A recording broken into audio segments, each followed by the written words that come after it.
pinakita mo yung boobs mo, wala kang inhibition to ano. Kasi parang nung kapag gumagawa kasi ako ng eksena, I make sure na hindi ako yung nandoon. Hindi ka, yung character.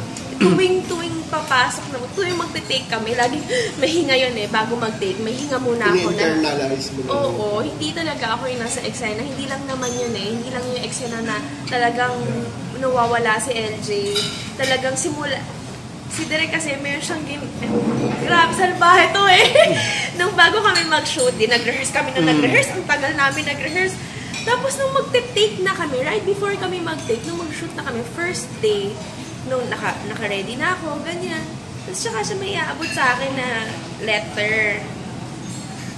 So lahat yon at napag-usapan namin yun na lahat ng nirehearse namin parang biglang nawala, parang biglang nag-iba, parang biglang pumasok na lang yung character ko ng buong buo. At kinagkwento ko yun, kahit na nung nasa Carlo Vivari International Film Fest kami, sinabi ko na nagkakaroon ako ng flashes of memories doon sa set namin na hindi ko memory ng character ko. And it was the first time na na-feel ko yun. Siyempre, sa tulong ni Direk, dahil din maganda talaga yung material, ganyan, sa rehearsal namin, dun sa letter na binigay ni Direk, sa direction ni Direk sa akin. So, lahat yun.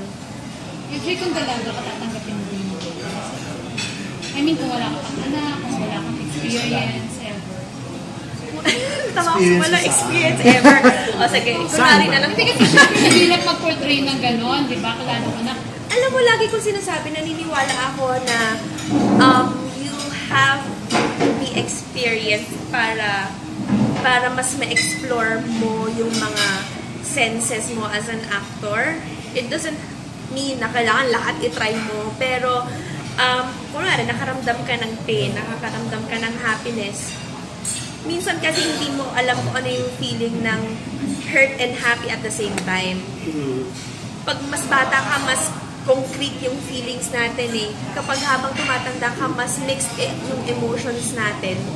So, as an actor, minsan, a scene requires for that at kailangan maipakita mo yun.